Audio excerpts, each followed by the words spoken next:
Buenas tardes, estimados estudiantes. El tema a tratar de hoy es la Revolución Marxista. Como ya pudieron haber visualizado las diapositivas en que las subí al aula virtual, espero que ya las hayan leído y tengan algún conocimiento previo sobre este tema. Pero para hacerlo un poco más fácil y divertido, vamos a ver un pequeño video que nos va a relatar todo sobre la Revolución Marxista. Pongamos atención para después del video poder responder las dudas e interrogantes que tengamos, ¿sí? Vamos a empezar a visualizar el video. Por favor, todos silenciar su micrófono. Haciendo la recordación de la llamada Revolución Marxista en la República del Ecuador, que se dio entre el 6 de marzo y el 17 de junio de 1845. La Revolución Marxista, también conocida por varios autores como la Revolución de Marzo o la Revolución de 1845, se desarrolló entre el 6 de marzo y el 17 de junio de 1845. Fue un movimiento armado revolucionario que se registró en Ecuador, que enfrentó a las fuerzas en apoyo al presidente Juan José Flores y a las facciones rebeldes opositoras marxistas. Esta revolución es el primer movimiento armado que se dio en el país desde su creación en 1830. Se inició en la ciudad de Guayaquil y finalizó en la hacienda La Virginia, en los alrededores de Babahoyo. Fue un levantamiento en el puerto principal en contra de las fuerzas de Flores, quien casi al terminar su periodo quiso modificar la Constitución para quedarse más tiempo en el poder. Flores fue destituido. Entre las principales causas que motivaron a la revolución del 6 de marzo del año 1845 están el prolongado periodo del régimen de Juan José Flores, que asumió el poder por tercera ocasión, el recuerdo del odioso tributo al cual se obligó a numerosas víctimas, algunas reformas desagradables establecidas en la Constitución política del Estado, la llamada Carta de la Esclavitud, era un documento pleno de elocuencia para comprender hasta qué extremo el florianismo tirano quería oprimir y ahogar al pueblo ecuatoriano. Los personajes principales dentro de la organización del movimiento fueron Vicente Ramón Roca, Diego Noboa y José Joaquín de Olmedo. También se encuentra la figura de Vicente Rocafuerte, aunque varias veces hubo diálogos entre él y Flores, igual en repetidas ocasiones hubo alianzas entre ellos. Fue uno de los pilares principales para el derrocamiento de Flores. El movimiento armado estuvo liderado por el general Antonio Elizalde. Sin embargo, luego a nivel nacional tomaría gran importancia las acciones de José María, Urbina y Viteri. Después de la derrota que sufrieron las fuerzas florianas bajo el mando de Carlos Wright en la hacienda La Elvira, Flores tuvo que rendirse tras la creación de un gobierno provisional en todo el país que desconocía su autoridad por medio del golpe de Estado.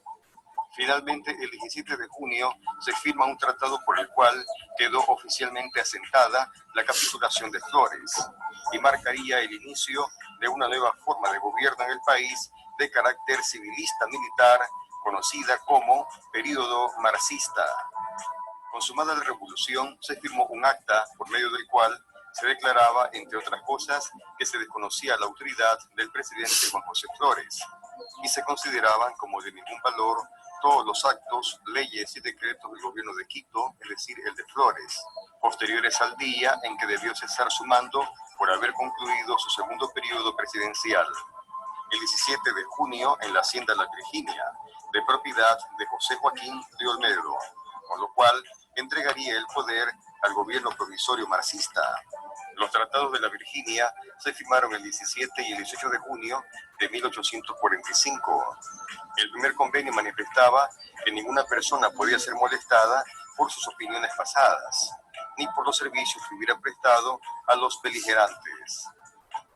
Además, se le indemnizaría a particulares las exacciones hechas por los beligerantes.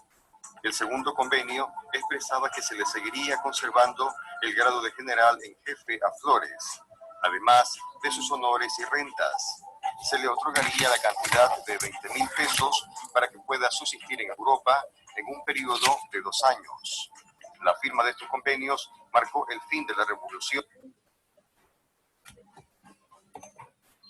del florianismo y el comienzo de una nueva etapa política para el Ecuador. Televisión París, Canal 6. Bueno, queridos estudiantes, después de haber visualizado este reporte completo sobre la revolución marxista, vamos a empezar a visualizar lo que son las diapositivas. Considero que está todo claro porque el video fue muy explícito, pero vamos a observar las diapositivas para que quede esto totalmente claro. ¿Listo, chicos? Empezamos con las primeras diapositivas y podemos visualizar que en todo este conflicto que pasó en nuestro Ecuador existen dos grandes interrogantes que todos nosotros nos preguntamos. ¿Por qué se llama revolución marxista? Bueno, se le llama revolución marxista porque la rebelión nacionalista contra Juan José Flores fue en el mes de marzo y sus partidarios se llamaron marxistas. ¿Listo? Primera interrogante resuelta. La siguiente es ¿por qué se dio esta revolución? Pues el general Flores quiso modificar la Constitución para quedarse más tiempo en el poder.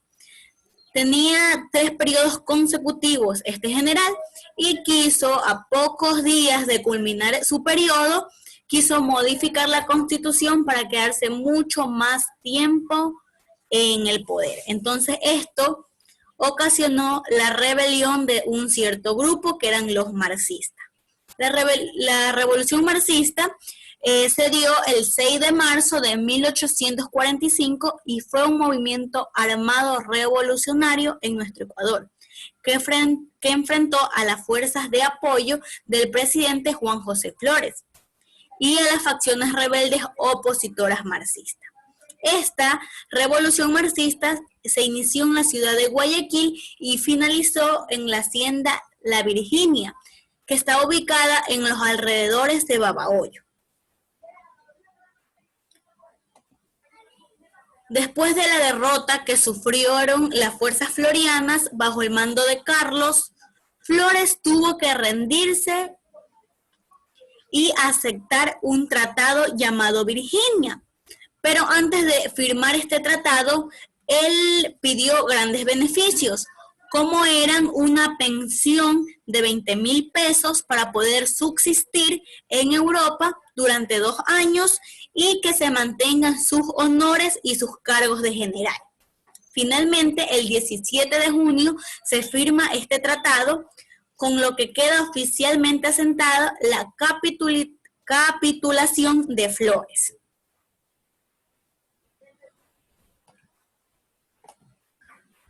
Tres personajes que influenciaron mucho en esta revolución fueron José Joaquín de Olmedo, Noboa, Diego Noboa y Roca. Ellos convocaron una asamblea constituyente en Cuenca y esta se procedió a iniciar la redacción de una constitución nueva que sustituyera totalmente a la aprobada por Flores. Es decir, que la constitución que Flores había dejado la mandaron totalmente abajo y crearon una totalmente nueva.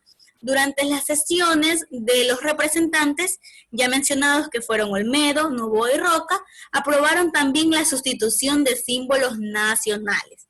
Los nuevos fueron diseñados por Olmedo, quien usó los colores tradicionales de Guayaquil.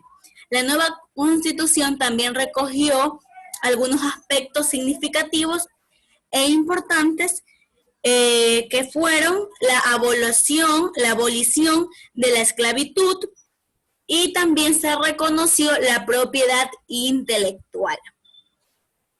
La aprobación de esta constitución se dio el 8 de abril de 1845 y a su vez también se le dio el nombramiento a la presidencia al señor Vicente Ramón Roca.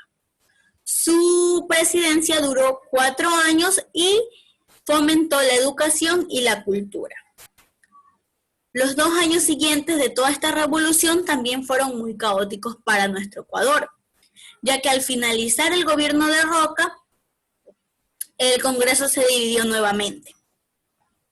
De esta forma, Ecuador quedó dividido en tres sectores, que eran las personas partidarias a Noboa, las personas partidarias a Elizalde y los que continuaban apoyando a Ascasubi. Sin embargo, el periodo marxista duraría hasta 1861, tras el levantamiento del Partido Aristocrático, liderado por Gabriel García Moreno, quien desató una guerra civil y pidió apoyo militar a Perú, y este lo obtuvo, quedando como resultado de todo este problema a Gabriel García como presidente, instaurando García un nuevo modelo de gobierno de carácter conservador. Bueno, hemos terminado de visualizar las diapositivas y ahora, para ver si ha quedado todo totalmente claro, vamos a hacer un pequeño debate escrito. Quiero escuchar sus opiniones sobre los aspectos positivos y sobre los aspectos negativos que ustedes consideraron en este periodo de revolución. Vamos a compartir pantalla y ustedes me van a ir diciendo lo que ustedes creen como un aspecto negativo y otro positivo, y yo lo voy a ir escribiendo, ¿ya? Necesito su participación porque todo esto va a ser tomado en cuenta como actuación en clase. Los escucho, chicos. Buenas tardes, Liz. Buenas tardes. Bueno, como aspecto positivo, se podría decir sobre la abolición de la esclavitud. Sí, exactamente. La abolición de la esclavitud. ¿Qué queremos decir con esto? Que las personas de tez negra eran consideradas en esos tiempos esclavos. Y con esta nueva reforma que se hizo, gracias a Dios quedó esta abolición quedó totalmente eliminada y se creó la abolición, ¿verdad? Otro punto a considerar sería la sustitución de los símbolos nacionales. Sí, muy bien. De los símbolos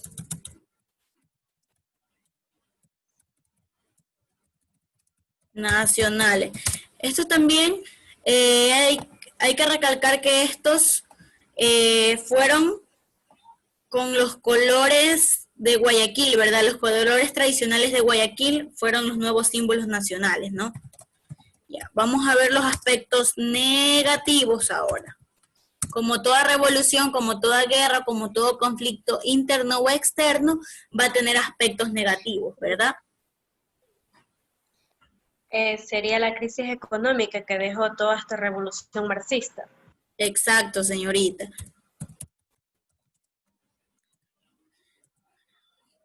¿Alguna otra? Sí, la debilidad económica, la debilidad política. Exactamente, la debilidad política. Siempre cuando hay estas crisis en nuestros países, estas crisis políticas, siempre va a quedar una debilidad, ¿verdad? ¿Por qué? Porque no todos van a estar de acuerdo con el nuevo gobernante. Entonces, como nos pudimos dar cuenta, en este periodo el Ecuador se dividió en tres sectores, y entonces es obvio que iba a quedar una crisis política, una debilidad política, pero que poco a poco se fue solucionando. Bueno, chicos, ¿alguna pregunta sobre el tema?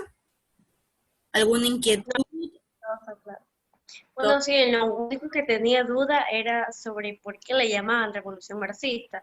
Eso aún no lo tenía bien claro, pero ya comprendo con lo que usted nos acaba de explicar, que se debió a que esto sucedió en el periodo de marzo, por lo que Flores quería seguir en el poder. Y Muy bien. hubo toda esta revolución, se impidió eso. Ya todo quedó bien. Se impidió que siguiera Flores en el poder y se lo sacó del país por varios años. Entonces, veo que todo ha quedado muy claro. Muchas gracias por su atención. Revisen su plataforma, realicen las evaluaciones que están en la plataforma y nos vemos en la siguiente clase. Muchas gracias, chicos.